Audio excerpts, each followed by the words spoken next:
Assalamualaikum warahmatullahi wabarakatuh. Alhamdulillah, salatu wassalamu ala rasulillah, amma ba'd. Kaum muslimin yang dirahmati Allah subhanahu wa ta'ala, kali ini kita masih membahas si Gondes Miftah, ya. Dan kami tertarik untuk membahas video dari channel Harry Pras yang membahas si Gondes Miftah ini, ya.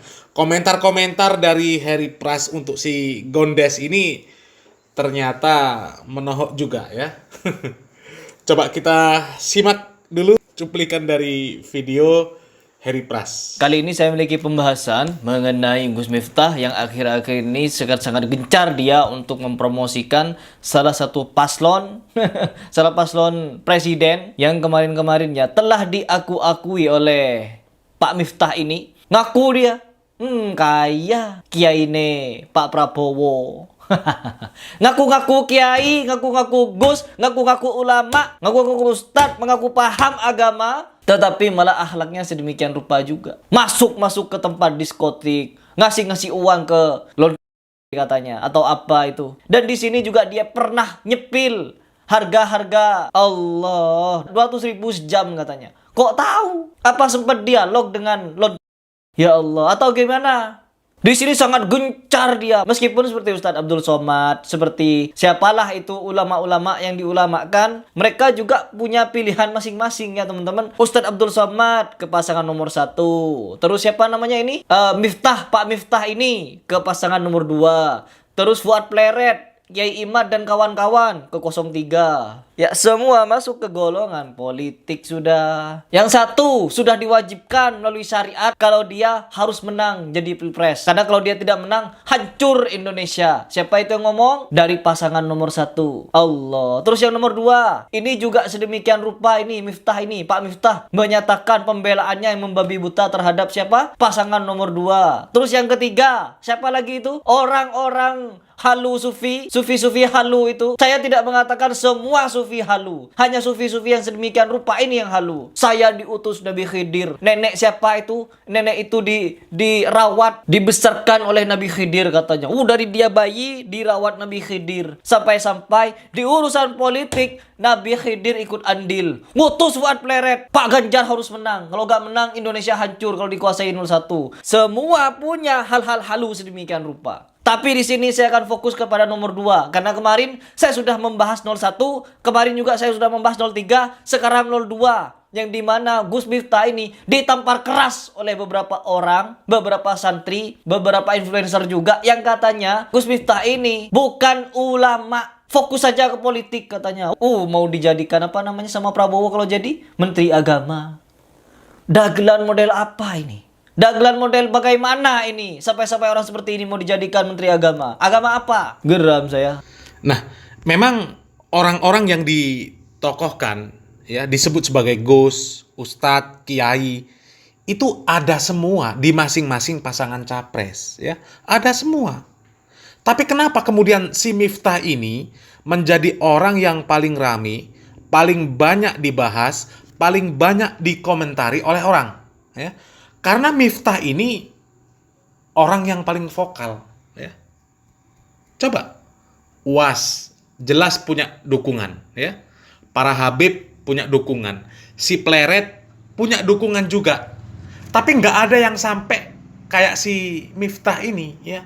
Jilat habis-habisan, fitnah habis-habisan juga, ya. Bangga jadi kiainya Prabowo, banyak duit, ya. Padahal si UAS, ya, kemudian para Habib, dan juga si Pleret, yang nggak gitu-gitu juga. Ini kalau si Gondes ini luar biasa, ya. Ya Allah. Dan yang paling konyol, ya, agama ini dijadikan oleh si Gondes sebagai tameng politik.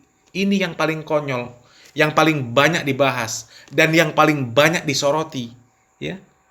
Dan kami juga menyoroti yang seperti itu, ya. Bukan masalah siapa pilihan dia, siapa capres dukungan dia. Bukan. Yang kami soroti ini, yang kami komentari, itu adalah kelakuan si Gondes, ya, yang menyebarkan fitnah-fitnah demi untuk memuaskan syahwat politik dia. terutama fitnah Wahabi. Ya, kita tahulah isu-isu Wahabi itu kan jurus yang jitu untuk membuat propaganda dan juga provokasi. Ya. Di luar pemilu, isu Wahabi ini dijadikan sebagai cara untuk menjauhkan umat, khususnya kaum Nahdiyin, dari dakwah sunnah. Ya. Dan kita tahu, kalau NU itu memang paling banyak masanya. Dan selama ini mereka boleh dikatakan sukses lah, ya, membuat orang-orang Nahdiyin ini membenci Wahabi. Ya. Meskipun bencinya juga membabi buta, bukan karena tahu apa itu Wahabi. Ya. Mereka benci tanpa tahu apa sebenarnya itu Wahabi. Ya. Kemudian keberhasilan propaganda Wahabi itu, ya, yang tadinya digunakan untuk sekedar mengeruk jamaah supaya tidak pindah ke Wahabi, sekarang dimanfaatkan oleh si Miftah untuk mengeruk suara, ya, sekaligus untuk menjatuhkan siapa saja yang tidak sejalan dengan dia. Ya. Dan sangat terlihat kalau si Gondes ini menghalalkan segala cara. Ya, isu Wahabi dia mainkan, isu lain juga dia mainkan. Ya, kalau isu-isu lain ya terserah lah ya. Cuma kami ini sangat tidak terima kalau agama ini dijadikan sebagai tunggangan politik. Itu saja. Sebar-sebar isu Wahabi. Seakan-akan yang NU itu cuma ada di pasangan capresnya. Itu kan namanya menghalalkan segala cara. Jadi kalau dia ini ngaku kiai, ya kiai apa? Itu kiai apa? Yang cuma demi memuaskan syahwat politik dia, kemudian mau melakukan segala cara, menghalalkan segala cara. Ya, apa ya, matanya si Miftah ini nggak melek ya? Ya, itu Caimin itu orang apa? Ormas apa? Hah? Jangankan disebut Wahabi, Muhammadiyah saja bukan Caimin itu. Jelas orang NU. Jelas orang NU. Pak Mahfud MD juga jelas NU. Ya kan? Ya. Pendukungnya juga si Pleret jelas orang NU. Ya. Dan oke lah, yang diserang sama si Miftah ini cuma 01. Ya, Anies Baswedan. Tapi kita lihat, pendukungnya Anies Baswedan mayoritas juga NU. Ya. Bahkan banyak orang-orang NU yang ada di PKS. Yang kemudian membantah fitnahan si Miftah ini. Ya. Seperti kemarin, ada pimpinan PKS dari Lampung langsung menanggapi ceramahnya si Miftah yang membuat fitnah, membuat provokasi di Lampung, mengatakan PKS itu Wahabi, ya. Dan si Miftah ditantang untuk ngaji bareng, membuka kitab, ya, supaya jelas apakah benar fitnahan si Miftah atau tidak. Ya. Tapi Miftah juga nggak berani. Ini kiai apa coba? Ya. Coba kita lanjutkan video dari Harry Pras tadi ya. Ya, meskipun Miftah ini ngaku dirinya kiainya Prabowo, ya kiai bagi Prabowo saja, bukan kiai bagi kita, apalagi saya. Saya gak bakal nganggep orang-orang seperti ini kiai, ustadz. Cuma bermodalkan nyeleneh, ya, berdakwah ke tempat-tempat malam, ke klub malam, lalu kontroversi dibicarakan banyak orang, viral, lalu diulamakan. Ya Allah. Orang seperti ini, kata Bahar Smith apa? Kera-kera bersorban. Enggak kalau Miftah. Ya, kalau dia ngaku kiai, kata Bahar Smith apa? Kiai amplop, kera-kera bersorban, kera-kera berbelangkon ini namanya. Gedek saya ya. Kata Gus Wafi apa? Gak cocok dia jadi ulama. Memang bukan ulama. Siapa yang anggap dia ulama? Coba kita dengar apa yang disampaikan oleh Gus Wafi mengenai Miftah ini. Kata pengacara dukun apa kemarin? Mistah gitu. Allah.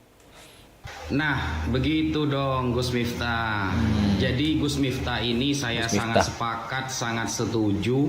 Mending jadi tim sukses salah satu cawapres. Iya. Gus Miftah kalau ngobrol mengenai tim sukses cawapres salah satu dari paslon itu cocok. Nggak usah ngomong agama Gus. Iya. Kalau ngomong agama itu jenengan banyak salahnya. Ingat kan Gus, waktu jenengan baca kitab Al-Kanasiyah, Kanisah yang artinya gereja, oleh Anda dibaca Kanasiyah. Itu kan kesorowan Gus. Kesorowan. Nah, kalau video dari Gus Wafi ini sudah kita bahas kemarin ya. Dan kami sangat setuju dengan pernyataan dari Heri Pras. Cukup jadi kiainya Prabowo saja ya. Si Gondes ini cukup jadi kiainya Prabowo saja. Yang lain jangan anggap si Gondes ini sebagai kiai ya. Kiai apa itu? Cuma demi syahwat politik kemudian rela menghalalkan segala cara. Propaganda, provokasi, fitnah sana, fitnah sini. Cuma demi harta. Ya, benar kata netizen. Ya, manusia satu ini cocoknya jadi tim ses, ya, ngurus caleg, ngurus capres daripada ngurus agama. Karena kalau ngurus agama ini banyak salahnya, malah ngawur ya, ngawur isinya. Bukan memperbaiki umat, malah merusak ya, merusak ukhuwah umat. Ya. Dan coba ya kemarin fitnah-fitnah Wahabi itu ya. Sudah ditantang itu sama orang PKS. Coba, berani nggak nanggapi? Nggak berani. Ya karena apa? Cuma bisa omong doang. Ya, bisanya cuma fitnah. Ya, ngerusak urusan. Ya. Salam waras, salam akal sehat. Barakallahu fikum. Wassalamualaikum warahmatullahi wabarakatuh.